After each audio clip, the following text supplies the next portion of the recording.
não cria nada. Para si mesmo, isso não significa muita coisa, a não ser aquela paixão de saber que é capaz de criar. Mas criar para o mundo é muito importante. Até para o mundo a gente cria filhos, quando quer só para si. Então eu fico pensando que todas as artes têm essa dupla personalidade. Não há por que não considerar a poesia também arte. E eu fico pensando, professor Milton, que ela quer dizer o que o Criador queria dizer, e quando ele perde o controle, ela passa a ser o que o interlocutor, como ele compreendeu. Quantas vezes a gente não compreende de forma diferente. E eu estou citando só entre eu e eles, que nós temos em comum uma afinidade muito grande, para dizer que já compreendemos aqui de formas diferentes, mas complementares. Ela ficou pensando, solitário, às vezes a gente faz tanta coisa boa, e às vezes faz tanta coisa que a gente em princípio considera boa, e depois relendo, reimaginando, repensando, a gente acha que tem coisa melhor. E aquilo que a gente fez de ruim, a gente joga fora. A teoria do lixo. A gente bota no lixo. No caso de Políbio, suscitando, despertando esses dois entendimentos, eu quero pensar que o que me acontece no meu pequeno limite de mundo criativo, eu fico pensando que aquelas coisas boas eu quero soltar. Às vezes a gente não tem como soltar. Às vezes a gente não se esforça para soltar. Às vezes a gente não encontra o tempo certo para soltar. Às vezes a gente não encontra o ambiente propício para onde a gente soltar. E às vezes recolhe. Mas toda vida que você cria, aí você fica pensando, quantas pessoas eu gostaria, que a minha criação, a quantas pessoas eu gostaria que a minha criação chegasse. Nesse sentido, Políbio é um homem muito realizado. Até porque a solidão, que não é a coisa mais desejável às pessoas, porque elas causam tristeza e sofrimento. Não há como você não sofrer diante da solidão. Eu perguntei recentemente a ele, como você vive com a solidão? Porque você me parece muito solitário. Aí ele disse, eu vivo bem, eu vivo para isso.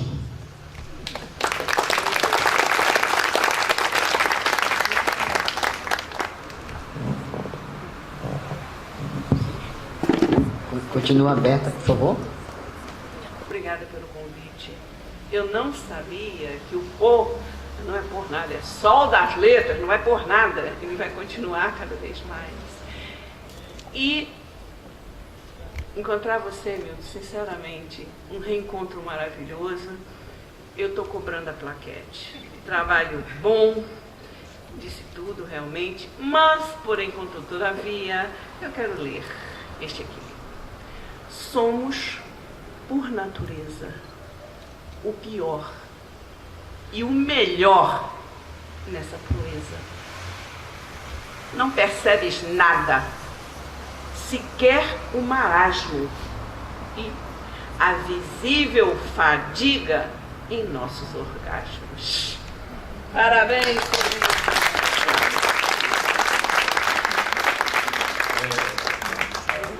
Políbio, ahora estaba en español. Mira, hay un poeta peruano, en una de sus frases, el poeta se llama César Augusto Chocano. En una de sus libros, de sus poesías, en sus momentos críticos del pasaje autoritario para democrático en el Perú, este poeta literario se tornó muy famoso con una frase literaria que hasta ahora todos los peruanos los conocen. Y esta frase te la dedico a tu libro maravilloso y a tu expresión como ser humano. La frase es la siguiente: hay poemas en la vida tan fuertes que yo no sé. Gracias, Políbio.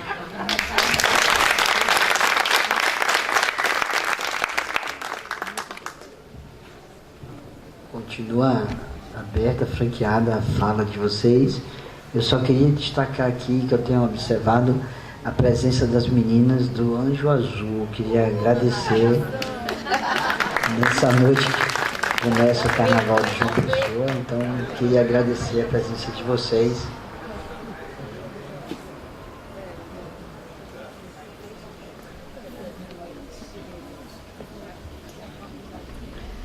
Continua Franqueada a palavra, Ana. Quer fazer alguma interpretação? Eu estou vendo você aí com um livrinho, um poema destacado. O livrinho de Políbio aqui, eu acho que é maravilhoso. Pode falar. Tá não? Nós conhecemos Políbio e temos a satisfação de toda semana dividir com ele aqui um dia maravilhoso. Como disse Helder, Políbio nos passa uma figura apaixonada e ele é apaixonante. Quem conhece Políbio se apaixona por ele assim de graça. Então aqui eu achei realmente, seu livro realmente fala muito de amor. Deixa eu ler um aqui que eu acho que tem teus segredos aqui, Políbio.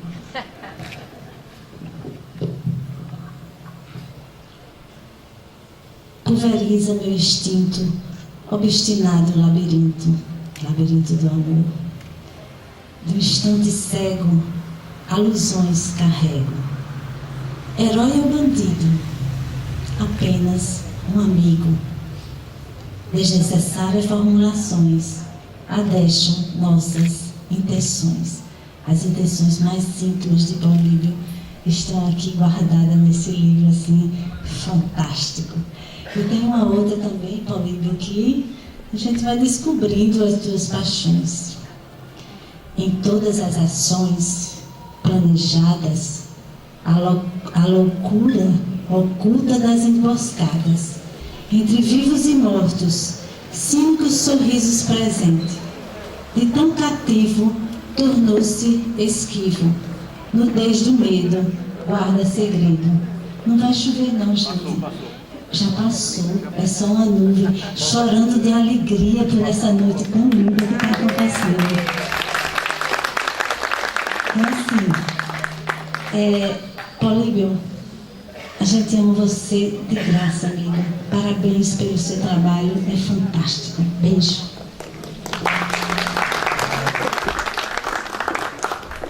A gente veio mais ou menos preparado para uma ocasional chuva e a gente tem aqui na academia mesmo outro espaço que a gente passa a usar agora lá no auditório, tá certo?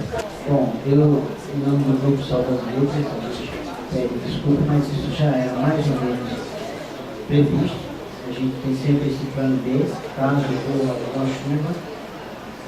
Sempre existe a possibilidade de a gente trazer aquelas tendas, mas a gente começou a fazer o pôr do sol integrado com tendas e a gente percebeu que tem um pouco a beleza. E aí a gente foi tocando essa possibilidade da chuva, sendo que aí a gente estaria em contas para aqui. Então, eu gostaria de agradecer a compreensão de todos. E também, que eu ia destacar lá embaixo, gostaria de agradecer ao Grupo Sol das Letras a presença do Dr. Chaine Asfora, que estava presente e que ainda esteja aqui na academia. Bom, pelo que vocês puderam observar lá embaixo, a literatura, a poesia do Políbio, ela é muito vasta, né? Ela tem uma capacidade imensa, né? Tem uma multiplicidade de sentidos, né? Tem uma multiplicidade de sentidos muito forte, e isso fica marcante tanto na leitura do professor Milton Marques como nos demais comentários e mesmo nas interpretações que vocês nos deram. E eu não costumo falar muito desses nossos encontros, eu gostaria de passar agora para a gente escutar um pouco o próprio Políbio. Porque eu acho que é sempre muito bom a gente ter a possibilidade de conversar com o autor, de conversar com o escritor. Às vezes, inclusive, para diminuir um pouco esse sentimento de solidão quando a gente escreve. Porque talvez a literatura seja uma das artes mais solitárias que existem, todas elas. O cinema tem uma indústria no sentido coletivo, a música é extremamente coletiva também, ela pode ser coletiva, né? As artes plásticas, no momentos também já tem essa capacidade, mas a literatura é muito solitária, né? Então é bom a gente de vez em quando escutar um autor. Então eu queria agora escutar um pouco do Rodrigo Alves. Boa noite.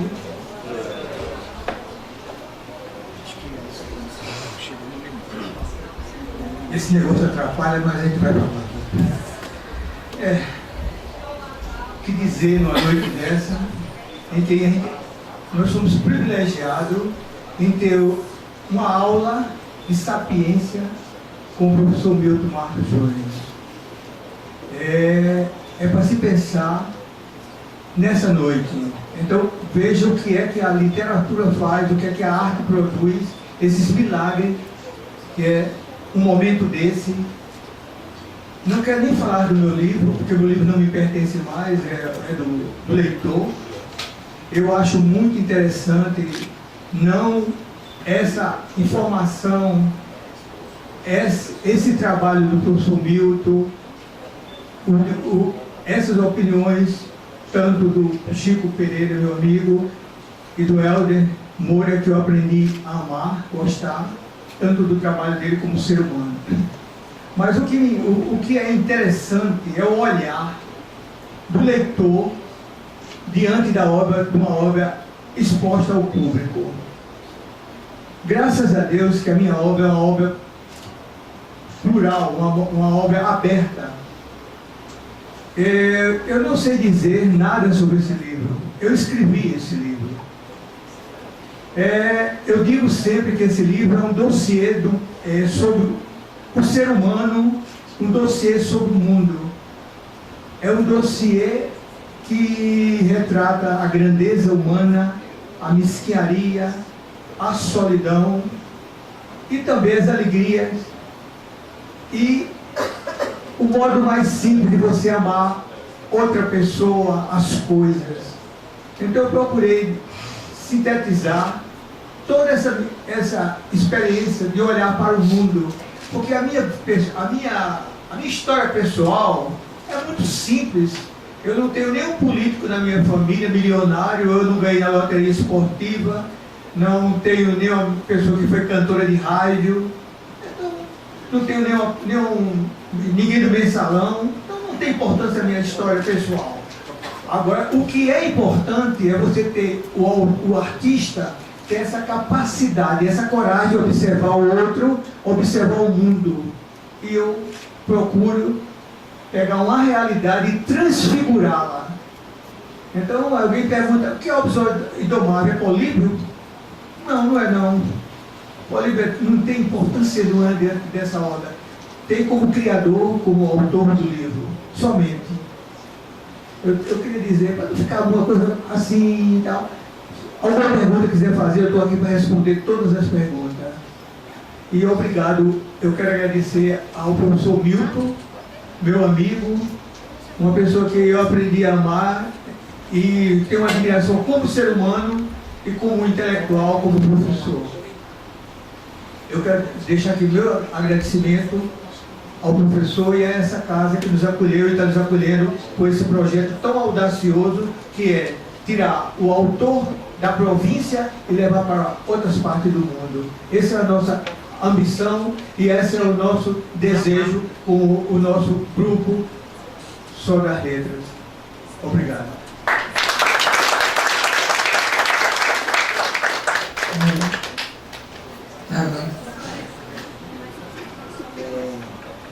Alguém quer fazer alguma questão para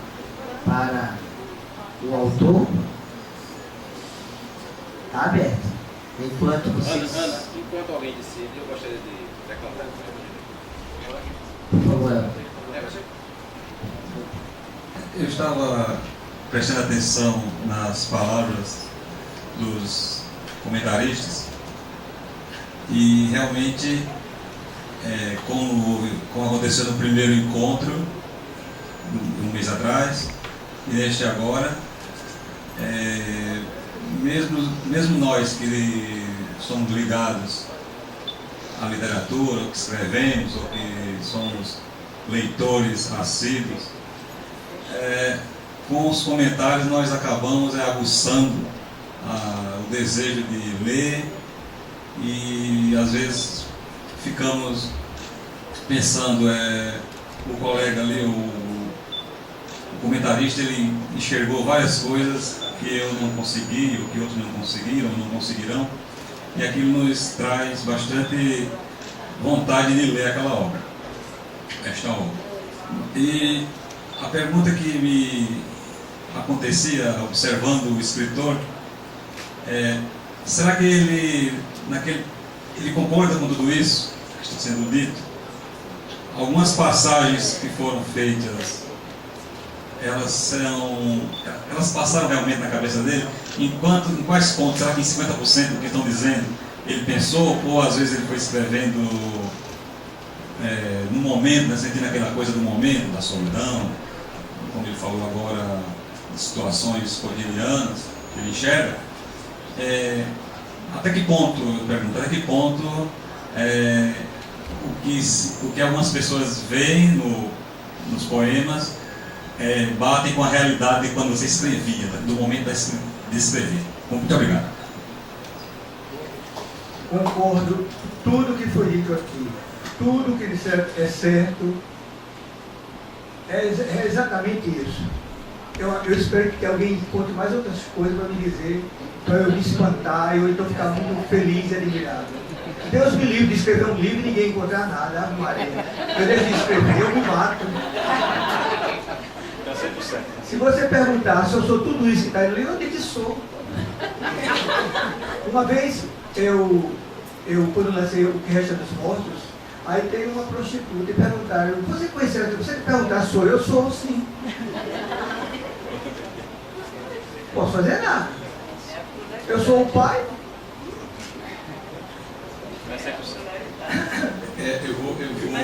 Eu vou dar sequência.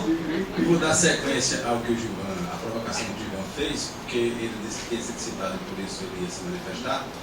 De fato, ele se manifestou, incorporou e tudo. Apesar da cegueira que ele disse ter, né? Muito bem. Gilvan falou que a solidão traz sofrimento. Acho que foi isso que ele falou. Ele disse que o poeta sofria porque tinha uma solidão. Eu presenciei até o diálogo de vocês dois, que faltou um pouco os dois trocarem algumas tapas no momento. Mais polêmico, né, de violência. E Gilvan também, que até nós antes já tivemos a oportunidade de trocar tapas e não trocamos. Violência verbal. Muito bem. E de fato, para pontuar o seguinte, nesse pouco período que estou envolvido com literatura, porque antes eu não estava meio cego para o fenômeno da criação literária. Você era muito pior. A Gal também melhorou muito. Então o que acontece? Foi que eu descobri que a solidão de quem escreve não traz sofrimento a quem escreve, traz sofrimento a quem está em torno, a quem está em torno. As pessoas próximas é que sofrem com aquela necessidade da solidão, porque não existe processo criativo se não for na solidão. Não há escritor que escreva numa multidão, não há chance, ele tem que estar só, solitário, é um processo absolutamente solitário. É sofrido sim, porque é como um parto mesmo, né? Não estou nem me referindo à prostituta de Políbio, mas é um parto. É um parto de fato escrever. Quem escreve sabe quanto é doloroso, quanto é trabalhoso, quanto tem de transpiração, certo? Até o momento que você começa a escrever, até aquele momento que você conclui. Então é só para discordar do vidente, que nesse momento teve um ataque de cegueira realmente, para dizer que o criador sofre. Mas é um sofrimento bom, é um sofrimento gostoso, porque depois tem uma consequência que é exatamente o produto que é a obra de arte. Agora, de fato, as pessoas que estão próximas do escritor, elas sofrem muito mais, porque muita gente às vezes muitos não conseguem entender como é que aquela pessoa tão próxima precisa se afastar, se entregar àquele momento de solidão extrema para poder criar. E sem essa manifestação não há possibilidade de você criar. Eu vou aproveitar para ler aqui um romance de Políbio, porque eu entendi esse poema como um romance político. assim um ponto, vamos dizer assim, né? Olha só como é. Presta atenção. Algumas pessoas aqui certamente já passaram por isso. Posso falar? Posso relembrar essa noite que você passou? Olha só o que ele fez. Ele falou isso porque ele é testemunha, viu?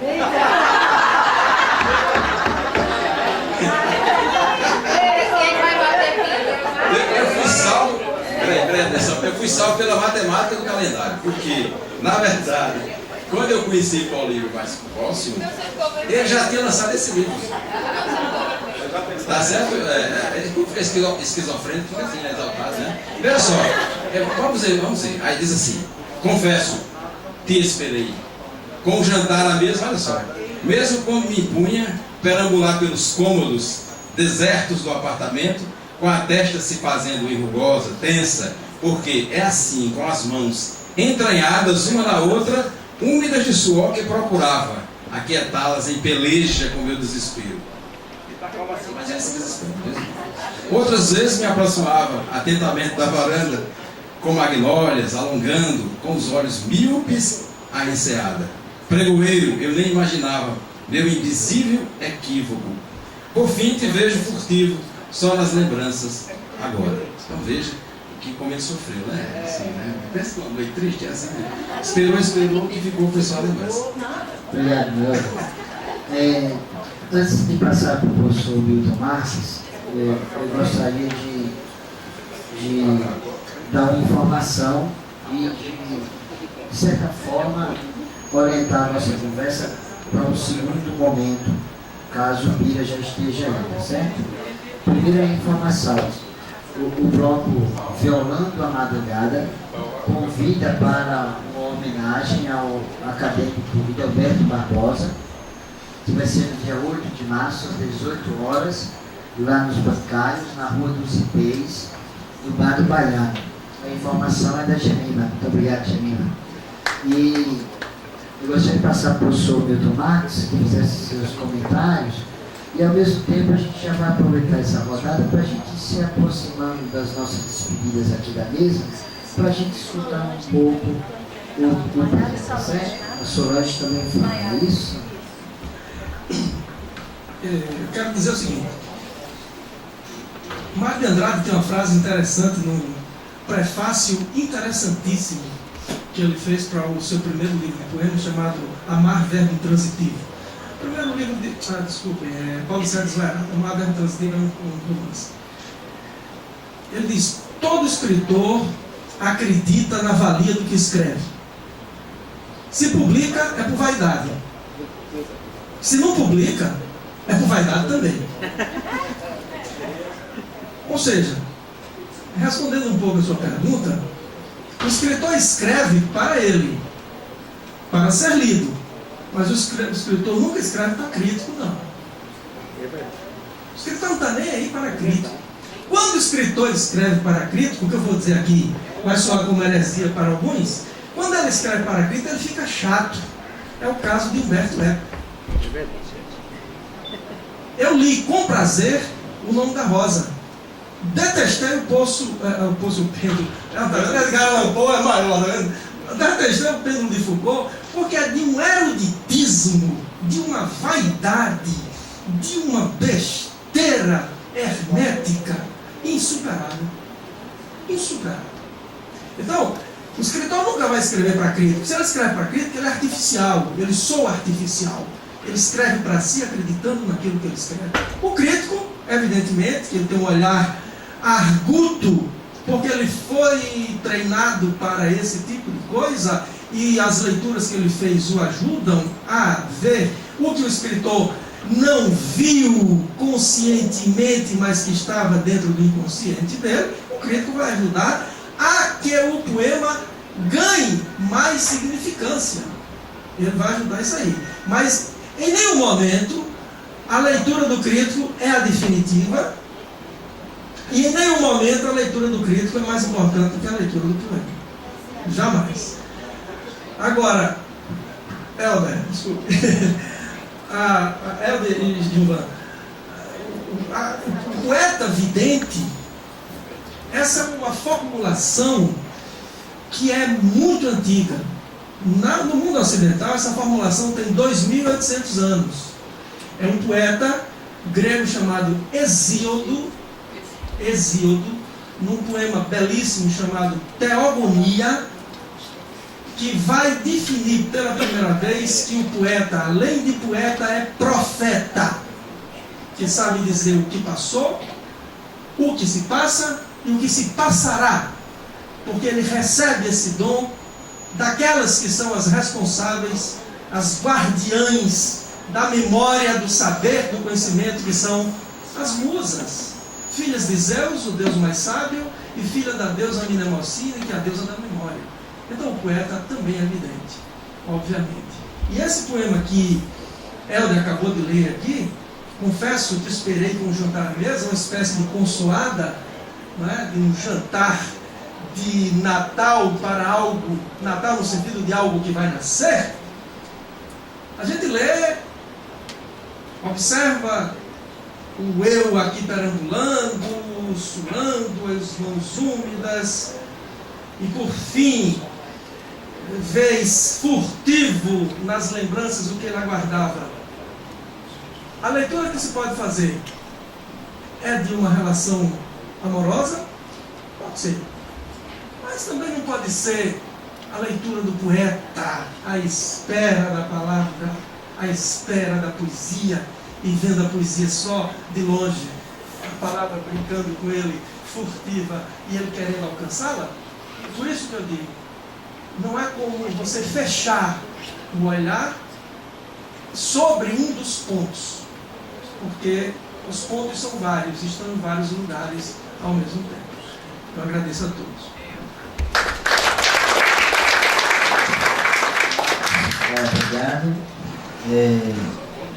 Eu vou passar para o nosso amigo Chico, para ele também fazer suas considerações, depois Solange. Tá certo? Chico, por favor. Eu só queria algumas coisas que passaram, como grafite. Grafite também é escrita, né? Não é, Milton? Eu sou mesmo, grafite é escrita, né? É, sim, sim. Grafite. A palavra vem de grafos. Grafite é palavra. Só o índice. O índice, uma coisa que eu me esqueci de falar, eu queria começar falando pelo índice. O índice, o anúncio do livro, já é um poema, porque ele fala em litografia. Litografia é uma palavra belíssima. Liton, de litos, pedra, e grafia, escrita e tal. Argamassa. Argamassa me lembra argonauta e outras palavras parecidas, né? De argamassa. Argamassa não é o tijolo, não é o ferro, não é a pedra. Argamassa é a massa que junta essas coisas para erguer o edifício, né? Então aqui a argamassa, exatamente, são as palavras que ele utiliza exatamente para levantar o seu edifício poético. Arestas. A vida é cheia de arestas, né? Aliás, eu não concebo o mundo, esse mundo tridimensional que a gente vive, não é?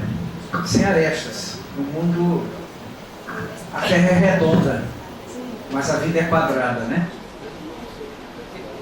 Então, eu vou só rapidamente lembrar um textozinho aqui que é da pessoa, de João Adalberto Compato, que faz a apresentação do livro, que é uma coisa muito pertinente, tudo aquilo que Milton falou, e ao mesmo tempo que todos nós transversamos sobre a poesia de Paulinho. Ele diz aqui, ele falando sobre a poesia, ele chega aqui e diz: e o resultado disso tudo é a luxúria vocabular a que me referi em outro lugar deste proema.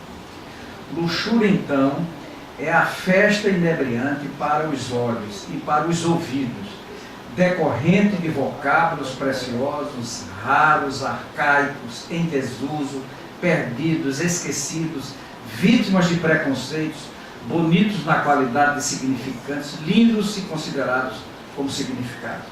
Parece que também faz uma síntese daquilo que está lá na frente. Eu tinha dito que essa primeira parte do primeiro livro do mosaico argamassa, o poema que ele desenvolve aqui são quase como haikais, pequenos haikais, que pode ser lido no conjunto todo, como aqui, a palavra insultosa, cínica, porém amorosa, no bojo de cristal, boca fértil, fatal. Se lermos só cada um dessas pequenas ilhas aqui, já é um poema em si. Prestem atenção. A palavra insultosa, cínica, porém amorosa.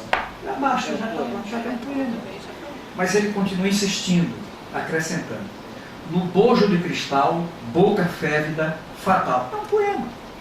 Né? Nem todos os notáveis ismos se afloram nos abismos. É um poema. Apregoar nas sombras o que ainda se alomba. É outro poema. São coisas diferentes que, quando se juntam, dá realmente uma ideia mais amplificada. Mas que, no fundo, se a gente vai reduzindo, e se formos reduzindo até só as palavras, nós podemos chegar à ideia do que disse lá na apresentação do livro, que são coisas arcaicas, belas, preciosas, mas que ele consegue trazer para a atualidade da sua poesia, e que se torna uma coisa muito forte, como a palavra fatal, por exemplo. Fatal já é uma palavra tão forte, né, que se não tivesse dentro do poema em si, já seria realmente uma palavra extremamente poética. Né?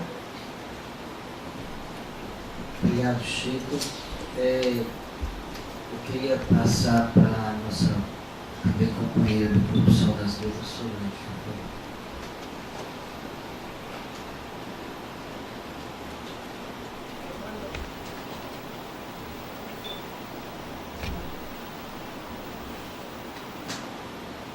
Quer usar isso? Boa noite a todos e a todas. Eu saudo a mesa na presença do Políbio Alves.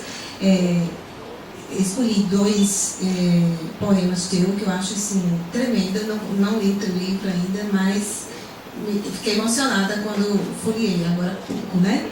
Quero dizer o seguinte, que o pôr do sol, o terceiro pôr do sol, esticar cada vez mais, né? Ter uma pluralidade maior, uma diversidade maior de pessoas, né? Tem a crescer, né? Esse universo literário. O poeta Políbio Alves. Vozes. Sobrevivi ao inventário do gestor mais hilário. Insisto, sou teimoso. Esse é meu legado tinhoso. Preservo em substratos a anarquia dos relatos. O circo da vida infantil é o meu gasoso árdio. Se me permite mais outro. Exponho em público o reverso do meu discurso. É verdade, as claras temperanças éticas e reflexões estéticas. Agora, na velhice, quem lhe disse que a minha arrelia ainda não me sacia?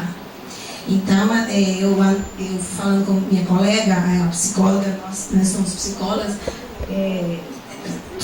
jogamos, nós somos asquizo, nós falamos assim, objetos indomáveis, ou talvez objetos domáveis entre nós. Então, que fique essa subjetividade, essa hipótese aí, certo?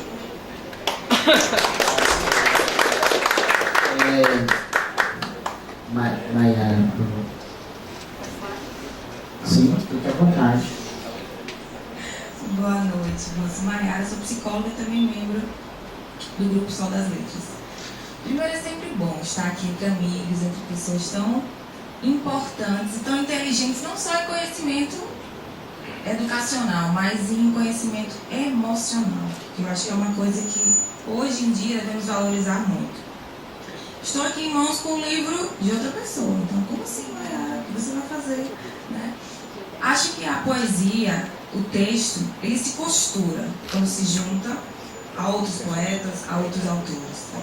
E lendo aqui uma das poesias do nosso amigo, também componente do grupo Juca Pontes, achei um pouco de Políbio, por isso que trouxe para ler. Vamos lá. Só antes uma coisa. Juca Pontes não é componente do grupo. Nós somos Diga a verdade. por Juca Pontes. É verdade. Fale agora ou se cale para sempre. Eu já desconfiava que havia muita proximidade mesmo. Agora Uma proximidade indomável. Então,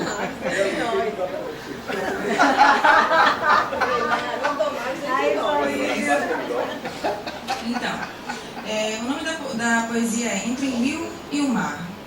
Até que enfim, o céu não é o fim, somente meio. Mas ai de mim, se o sol não veio. E ai de nós, Políbio, se você e suas palavras não existissem. Então, muito obrigada mesmo.